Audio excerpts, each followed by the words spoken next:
moving right along. I hope everybody is blessed. I'm trying to pop out another one, the next one. You know, there's so many left in the works of the flesh. But they rushing me today. They pulling on me. I got work, and they calling me about some paperwork or whatever. I'm out here ripping and running too much, and I don't focus on the paperwork. Let's just say that. I'm too busy running around loving on people. So I got to get some things done so they can do their part. But the next one is emulations. Emulations. That's the next work of the flesh, and that relates to the soul ties. I guess you would understand that better if you understood that emulations basically is the spirit of competition. You know, trying to keep up with the Joneses. This comes from people who are not comfortable in their own skin. I have learned to be comfortable in my skin. I ain't trying to look like nobody, be like nobody, sound like nobody. I'm just me. If I'm happy, everybody know it. If I'm sad, people gonna know it. I'm just real like that. I'm not gonna try to put on a face or put on a mask to try to prove something to somebody else or make somebody feel some type of way. You're gonna get the real deal with me.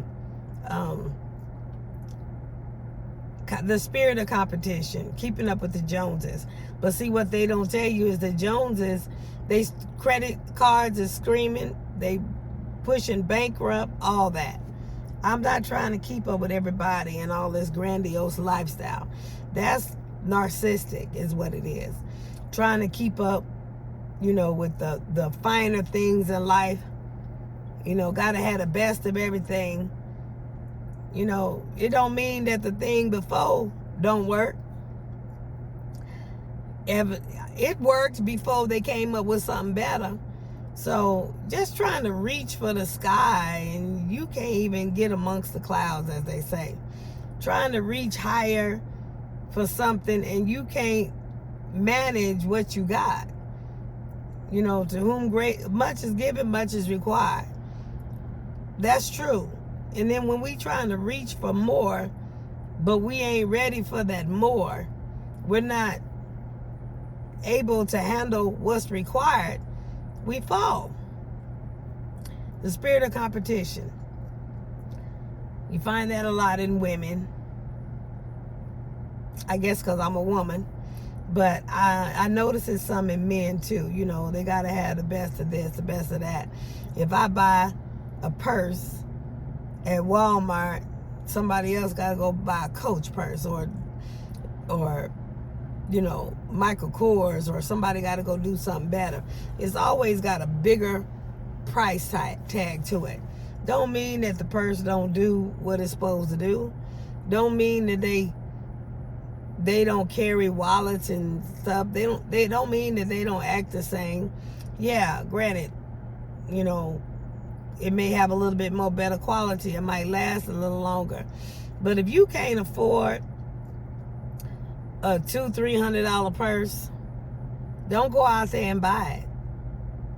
You go out there and afford something you can't afford something that of that nature, that caliber, and then you praying and seeking God how to pay the rest of your bills because you done went and did this heave offering basically to go get this purse, trying to keep up with somebody, trying to impress somebody. The only person you're supposed to impress is God, and you really ain't got to impress him. He looks at the heart of man. He looks at the heart of woman. He goes off what's in your heart. He knows the truth that's in your heart. He knows your behavior. He knows what's really going on. So you can't impress the one that know. That's the only one that you're supposed to be doing what you're supposed to be doing. You know, honoring him, reverencing him. How you act and treat other people lets God know what's in your heart. He know what he put in there. And he know what, you know, soul ties that you connected to that might alter, that variance go again. Because you trying to get something else, you know, you do things that alter who you are. Some women forget who they are. They get into relationships and they forget who they are. You know, they doing any and everything. And by the end of the day, trying to please that man, they done forgot who they are. I found out I'm Dr. Bell. That's who God created me to be. Yeah, I got all these titles, you know, these certificates. And, you know, I'm grateful for them. But people change. And when as soon as they feel like you ain't doing that in that organization, they change and give you another title. They gossip. They call you out your name. That's people. God invested in me and created Dr. Bell. So that's who I am. If I get called Pastor Bell, I answer. Elder Bell, I answer. Evangelist Bell, I answer. I answer to my ordinations. But mostly everybody know me as Dr. Bell because that's what I branded. God gave me that. It's a spirit of competition. You spend so much of your time trying to please somebody else or outdo somebody else or be more than somebody else, thinking it's a spirit of excellence, but it's not a spirit of excellence. A spirit of excellence receives the truth. It receives what's there regardless of how much it costs. A spirit of excellence has nothing to do with anything with a price tag on it. It's the behavior. It's how you conduct yourself. It's being proper, you know, in etiquette. You know, it's being, you know, respecting God, respecting others, respecting yourself. You ain't respecting yourself if you run around out there trying to be like somebody else or do something or gain some more. I buy a Cadillac, somebody else want to go buy a Rolls Royce, you know, stuff like that. You don't need to compete with anybody.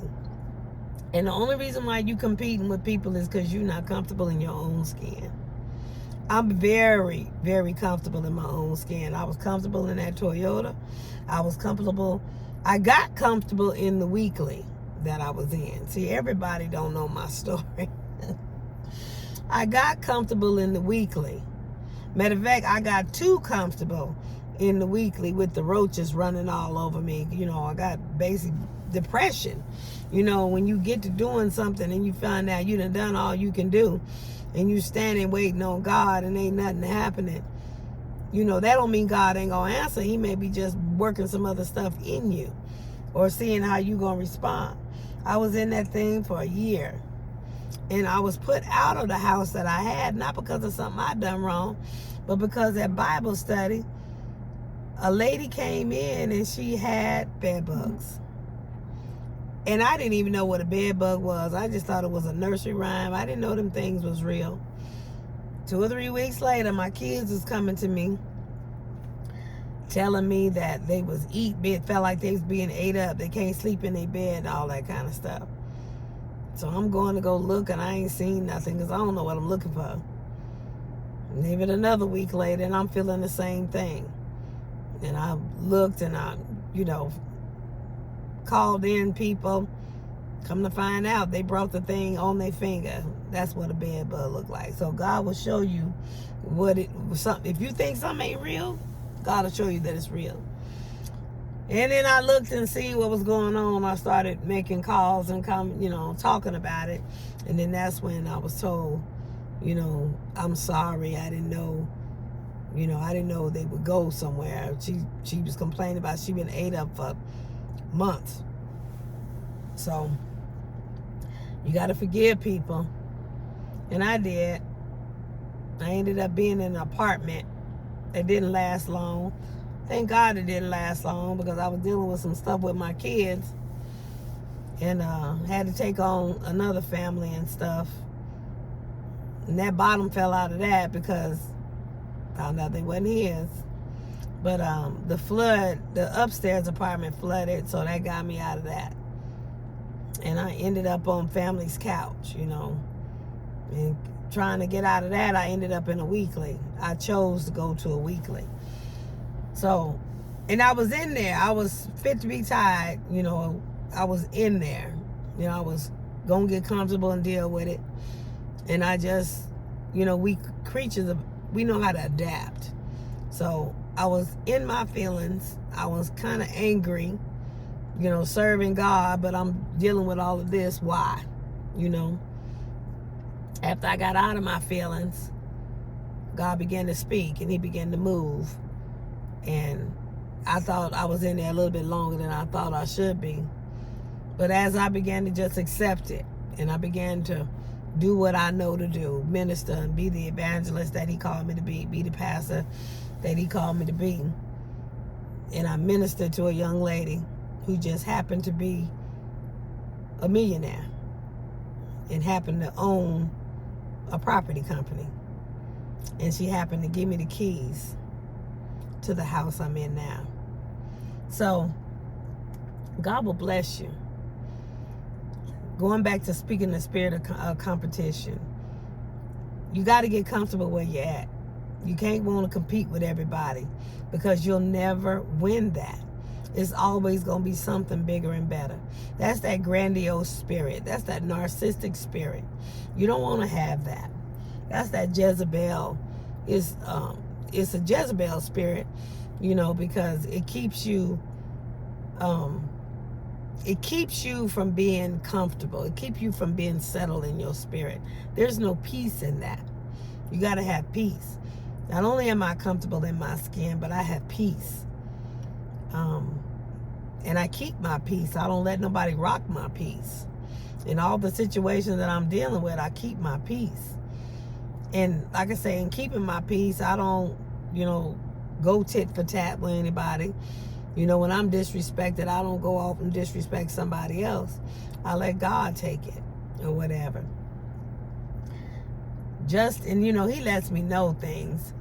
He's ministering to me about a young man right now that's been on my heart. And it kind of was not a surprise when I heard a voicemail from the young man. So I called back when I got the voicemail, because anybody know I got an iPhone. It's set up. If your number ain't in my phone, it don't even ring. I can control the heliphone as well. I don't let just any and everything come to me.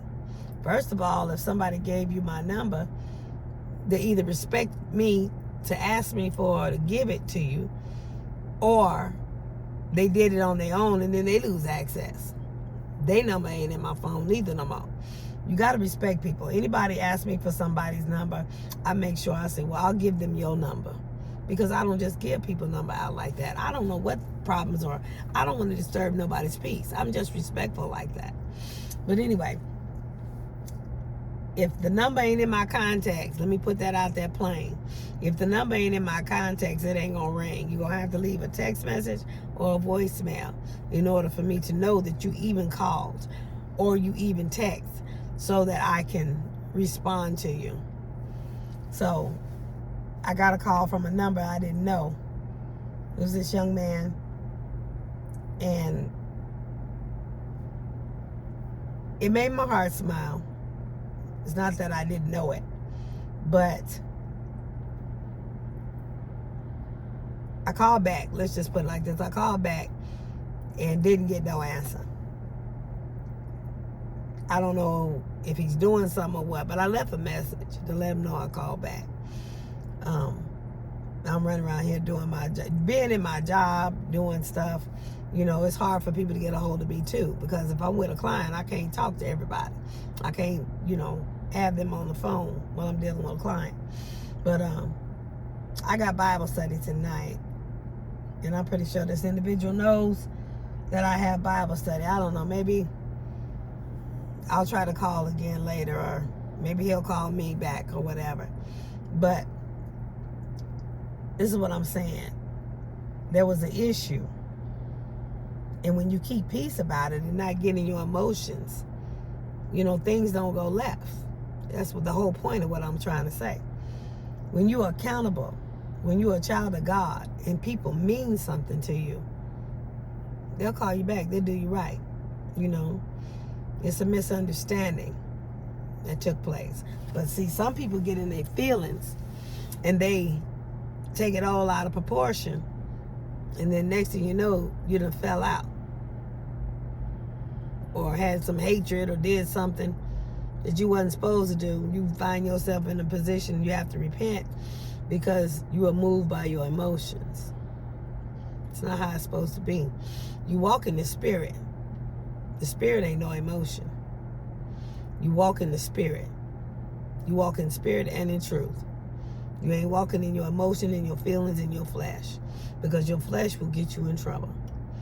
But anyway, like I said, I was happy to hear the voice of this young man. I got a whole lot of other issues going on. I'm waiting for another phone call about some other issues, especially the one dealing with the elder abuse. Because me, I'm ready to make stuff known. And I'm ready to hold some people accountable. I'm talking about federal penitentiary accountable. That's what I'm talking about. But see, like I say, I got to hold my peace. See, stuff like that gets to me. A lot of people don't see me when I get mad. That's why they don't think I get mad, that I don't do anything. But yeah, I can get hot as fish grease about stuff, injustices, stuff like that. Not so much on me. Injustices. I get mad. What makes God mad? It makes me mad. But you know, I'm not a selfish person. I've learned to be a little selfish. You know, like I got a Cadillac, stuff like that. But I'm not so much into me, because we are vessels of God. We are placed on this earth to be vessels of God, to help others. The fruit is never for the tree. Let me see a tree that's standing up out there eating its own fruit. If a tree is eating its own fruit, that's because that fruit done fell off, died off, and it's eating that. You know, what's it called? I forget the cycle that it's called. You know, it becomes fertilizer, and whatever the cycle it is. I've been to schools, I can't remember that one.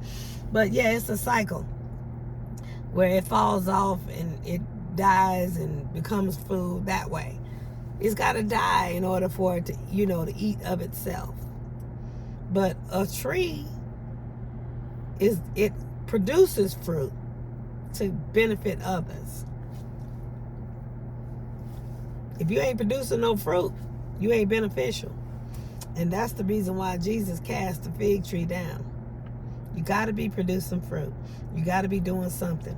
You can't be sitting around somewhere hibernating in your feelings. You got to be producing food. You got to keep going on with thus saith the Lord. Don't make yourself a God. You got to keep moving and let God work it out. The fact that you're sitting somewhere stagnant in a place means that you don't trust God. That thing, whatever it is bigger than God in your life. You got to be able to take the blows and keep moving. Jesus took every stripe, took every blow on the cross, and he kept on doing the will of God. If he was like us, he'd have got down. Now, I ain't gonna sit here and say I'm all the way there. I might have took a few by now, but I can see myself saying, oh no, Lord, you got this. I'd have took that thorns off my head. I'd have got them there. I'd have came off that cross. That's just me. That's being honest. That's truth for you. But you got to be able to roll with the punches, because you got to keep your eyes on the prize. And the prize is God, the will of God. You got to do the will of God. Being in competition with somebody that your eyes ain't on the will of God. You too busy trying to outdo somebody else.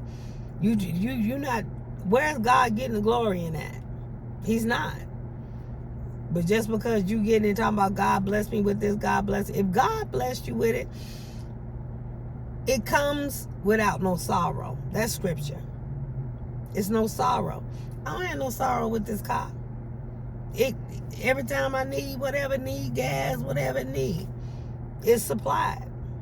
I ain't saying I ain't got no sorrow in other areas of my life, but God supplied. When he gives you something, he gives, it's no sorrow. It adds no sorrow. It's a blessing, a real blessing. So don't be in competition with nobody. That's emulation. Don't be trying to outdo somebody. You like the disciples when Jesus went on to glory. They were sitting there confused and arguing who gonna be the leader, the ringleader, this one, who gonna replace this, and who gonna replace that. Came up with somebody wasn't even in their circle. His name was Matthias. So you may be arguing and fighting for something that it ain't even for you.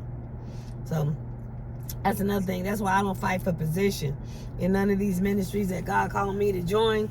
I don't fight for no position because number one, I don't go in there stepping on no toes. I don't want to hear I don't want no discord. I don't want nothing. A lot of positions before would look at me because I was a school bus driver. I know all this education. They want to put me in the youth ministry, which I've done it several times, and I ain't got no problem with it. But I got a problem when I got to train the parents because the parents won't keep the stuff going. That's a lot of work. And what I end up becoming instead of youth pastor or youth director, what I end up becoming is a glorified babysitter. I'm not anointed for that. I be done called a case. I'm not anointed for that. I'm not going to keep coming every day or every Sunday or every whatever we got a time to come together, and I got to sit there and keep telling parents, or keep telling kids the same thing over and over because it's not being done at home. I stay away from it. Evidence of that, I was a school bus driver for 8 years.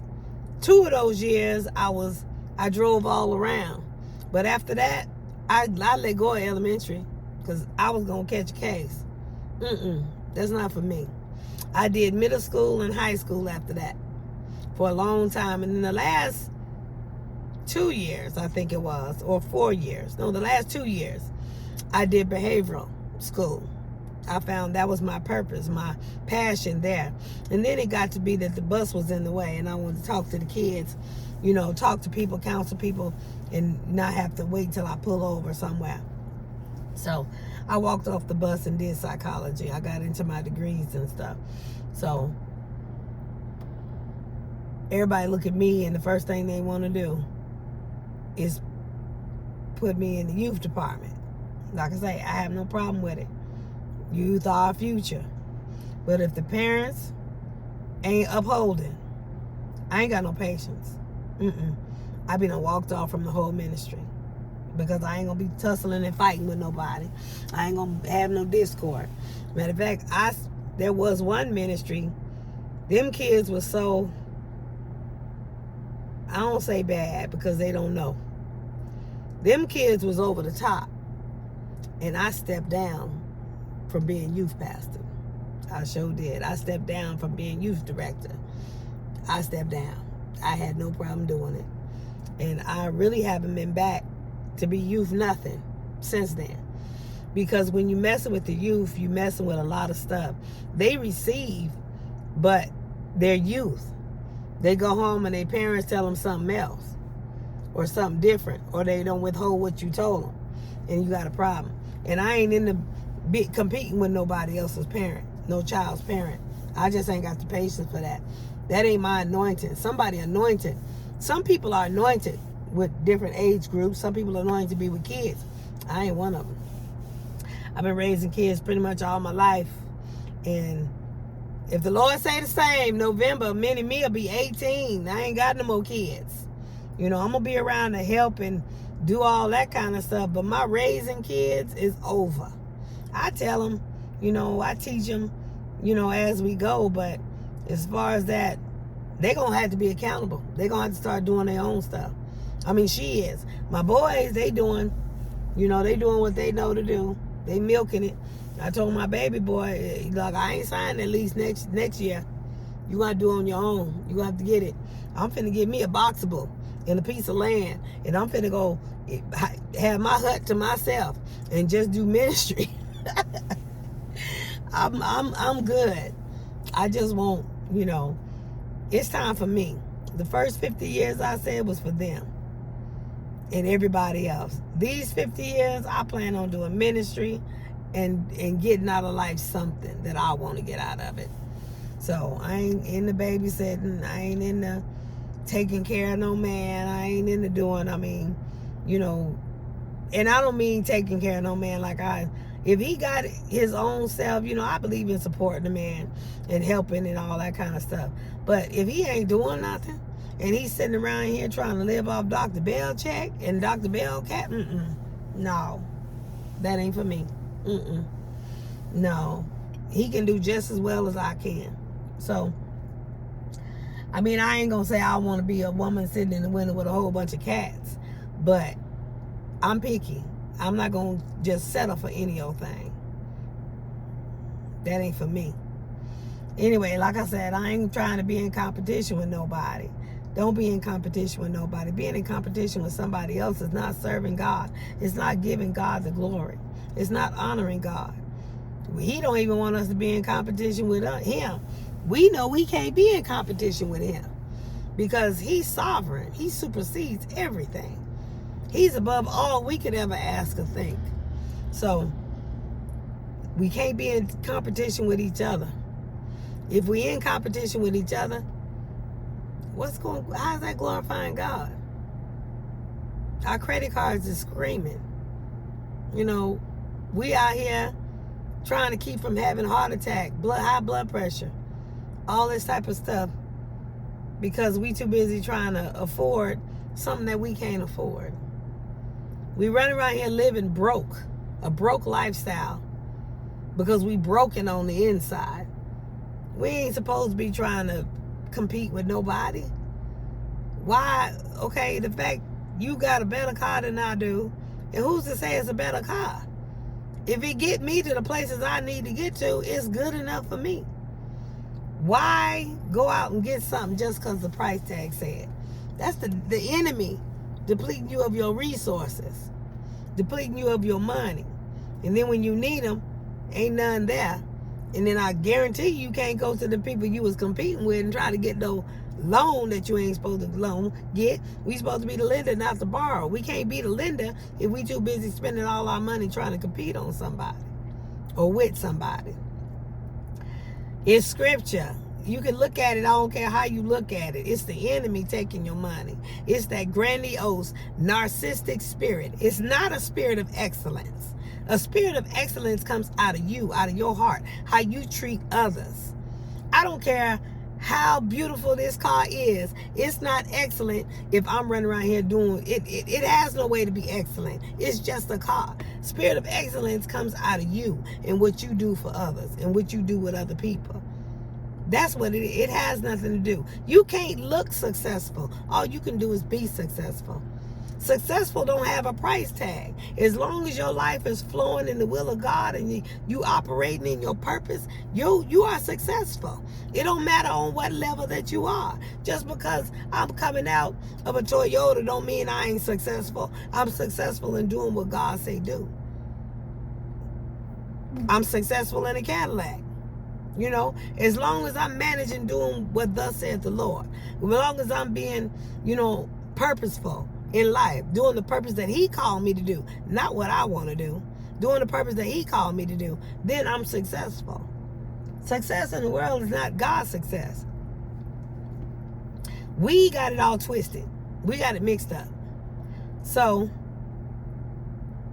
I'm going to get off of here and go handle this paperwork right quick. And then I got another place I got to be. But stop competing with people. Stop, because all it's doing is draining you. Soon as you think you got it, you successful, you got them. I got them now. I got the bigger car. I got this, that, or whatever. They go and do something else, and then you competing again. I don't care. And then there's more than one person you competing with. So you can't please everybody. You know how I know? Because the only person you can please is yourself, and you ain't trying to please yourself. You trying to compete and please everybody else. Trying to be bigger than everybody. That's a narcissistic spirit. That's mental illness is what it is. Medicaid pay for that. You get bad enough, Medicaid give a check for that too. Social Security give a check for that too. Don't be narcissistic.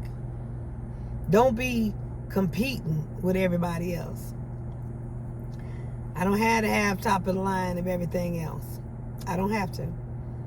I like this. I asked God for it. He gave it to me. So I wanted something bigger, more comfortable for my clients.